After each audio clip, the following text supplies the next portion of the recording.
Hi everybody, it's Colin here from Woodthorpe International, and something new has arrived. I saw this in America and I just thought we had to have it being a special commemorative locomotive.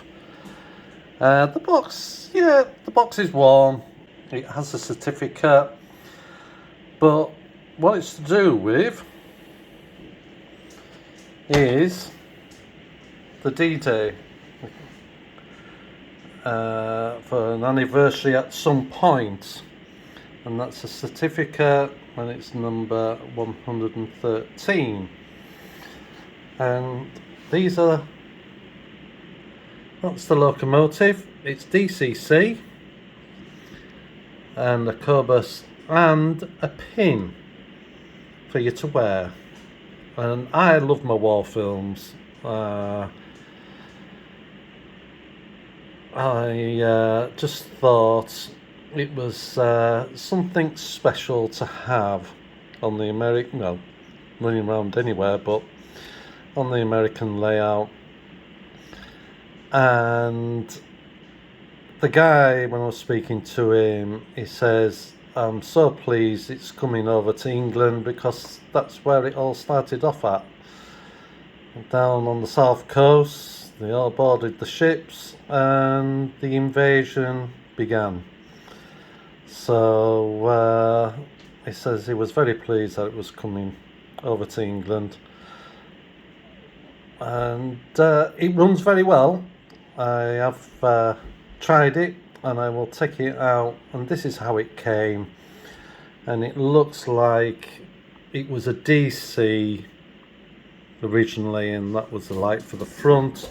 It's like a searchlight.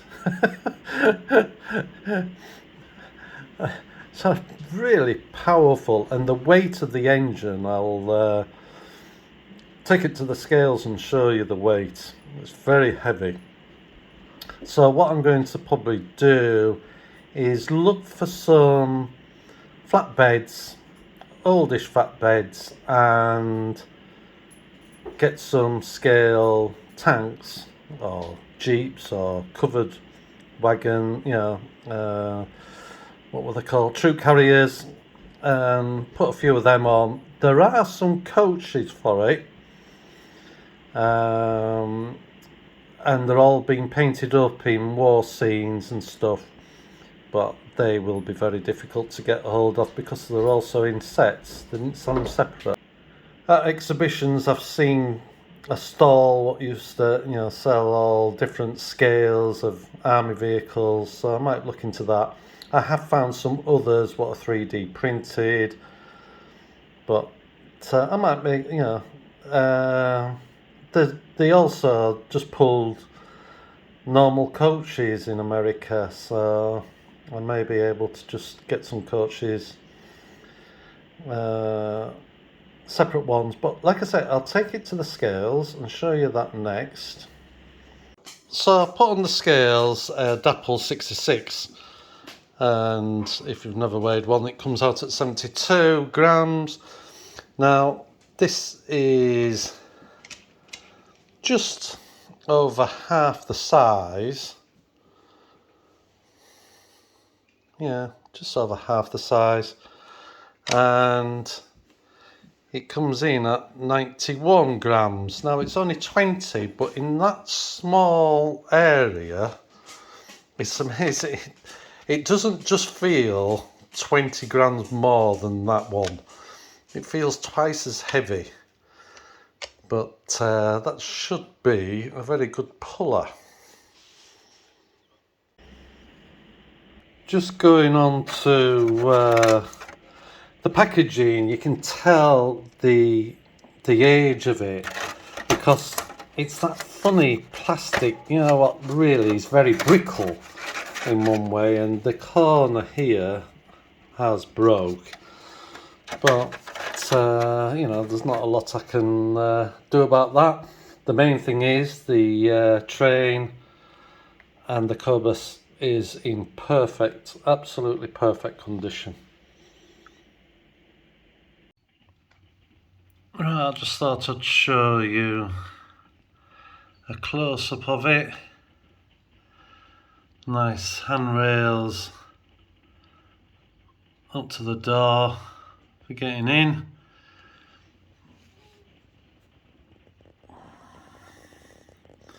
There's a big searchlight I was telling you about. Yeah, by God, it is bright. And the darker it is, the brighter it looks. Sorry about the rain if you can hear it. We're having a good downpour.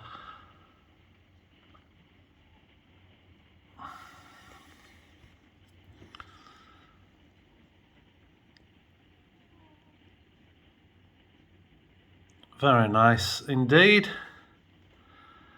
And they are actually windows. You can see inside, like the real McCoy. This is the Cobus. Writing on, it's the same on both sides. Very clear, crisp lines on it from the artwork. Great, lovely ladder going up at both ends. The detail is spot on. Brake wheel there, and the roof with the the walkway on it, and the chimney for making a cup of tea on the hot stove to keep them warm. And as you can see right through. Not that you can see clearly, but it is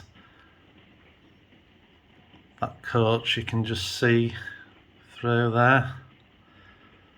If I can catch it right, you can see the red and white there. So that's the detail. Now to show it running.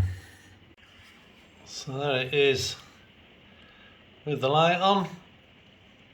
Just bring it forward.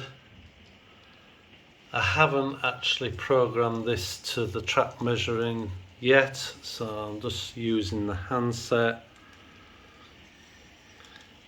But it runs very quiet and very nice.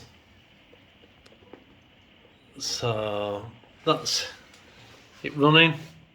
Runs even just plugged into this, it runs quite slow. I have run it up and down the helix, and it does run very well indeed. One thing I have, and I should have worked it out, but on the handset there's usually keys down both sides for sounds. Well, this loco only has lights, and so do many others, but I don't think I've put many in yet without the sound.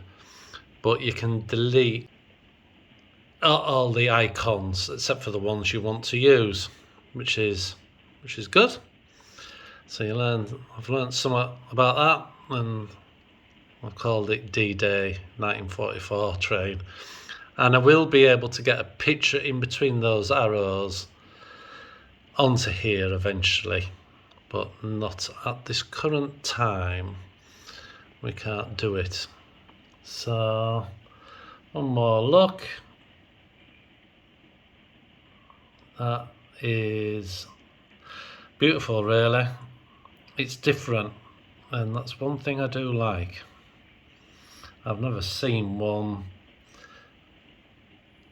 anywhere, never mind in Engage in this country, but I haven't seen one run in America on YouTube or anything.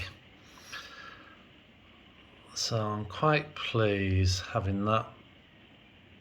Just want some wagons or something to go in the middle.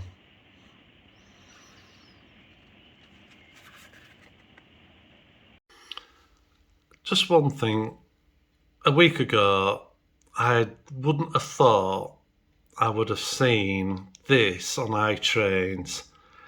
Usually, you have your class whatever engine, or in this case a GB40,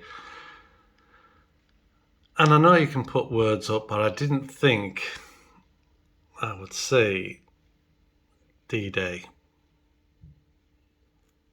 as a train. It's amazing how life alters as it goes along. So thanks very much for watching. I hope you like to see the engine and the Cobus. It's very different, and looking forward to seeing it run on the bigger layout. But for now, it's where we are on the sill just to practice and learn about stuff. I'll program this train into iTrains on the speed measurement, and then that's done, ready for the future. So thanks very much for watching, and I'll speak to you soon. Bye for now. Bye.